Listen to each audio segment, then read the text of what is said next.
ওইটা আরাফাত না? ওর থেকে তো কিছু টাকা পাওয়া যায়। আজ আসুক। আরে ওইটা মাদ্দর সাহেব না?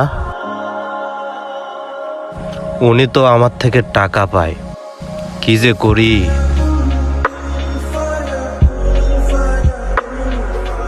এই আরাফাত, শোনো এদিকে শোনো।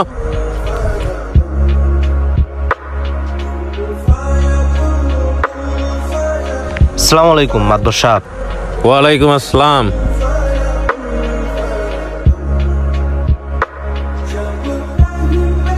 টাকা না দিয়ে তুই চলে যাচ্ছিস? টাকা ডেকে নেওয়া লাগতেছে তোর। কবে দিবি আমার টাকা? না মানে মাদ্দর সাহেব। চুপ, একটা কথা বলবি না। তোদের মতন ফকিন্নিদের টাকা ধার দিলে এই একটা সমস্যা, তোরা টাকা খেয়ে বসে থাকিস। এটা আরাফাত বন্ধু না?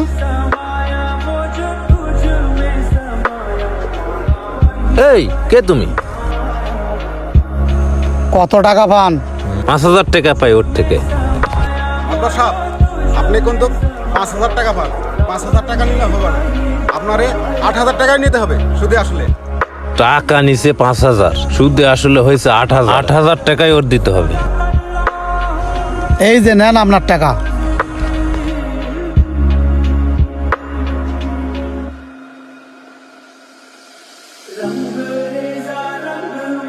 এই লোকের জন্য আজকে তুই বেঁচে গেলি।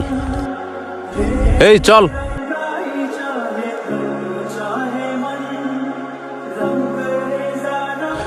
বন্ধু, 5 বছর ধরে তোর সাথে আমার কথা নাই, তারপরেও তুই আমার ধারের 8,000 টাকা দিয়ে দিলি বন্ধু। আজ থেকে 5 বছর আগে আমিও মানুষের মধ্যে অপমানিত হয়েছি। কতটা কষ্টদায়ক সেটা আমি জানি।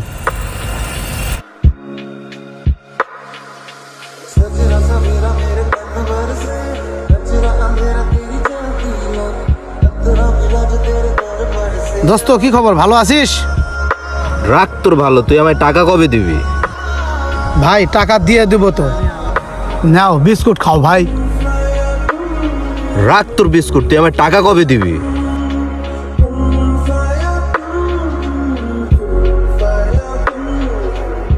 দোস্ত, সামান্য কিছু টাকার জন্য তুই আমার হাতের খাবারগুলো ফেলে দিলি। এত কিছু বুঝি না, তুই আমার টাকা কবে দিবি সেইটা বল। তুই টাকা ধার নিয়ে তুই টাকা সময় মতো দিতে পারিস না, তুই টাকা ধার নিস কেন? কয়েকটা টাকার জন্য তুই আমার সাথে এইভাবে কথা বলতে পারলি? দেখ বন্ধু, টাকার সাথে কোনো প্রীতি নাই, আগে টাকা তারপরে বন্ধুত্ব।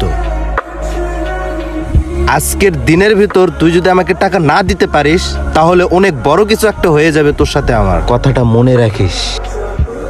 তাই আমি জানি ভরা মানুষের মধ্যে অপমানিত হওয়া কতটা কষ্টদায়ক। তাই আমি চাই না আমার মতো ভরা মানুষের মধ্যে আর কেউ অপমানিত হোক। আচ্ছা যাই হোক বন্ধু, তুই তো আগে এরকম ছিলি না, এখন এই অবস্থা কেন তোর? আর বলিস না রে বন্ধু, জুয়া খেলতে খেলতে সব কিছু শেষ করে দিছি। টাকা পয়সা মান সম্মান কিচ্ছু নাই, সব হারাই ফেলছি। ভুল তো মানুষের হয় রে বন্ধু। সব কিছু ছেড়ে দিয়ে আগের জীবনে ফিরে আয়। আমিও তোর সাথে যেটা করছি বন্ধু, সেটা আমি ঠিক করি নাই, তুই আমাকে মাফ করে দিস।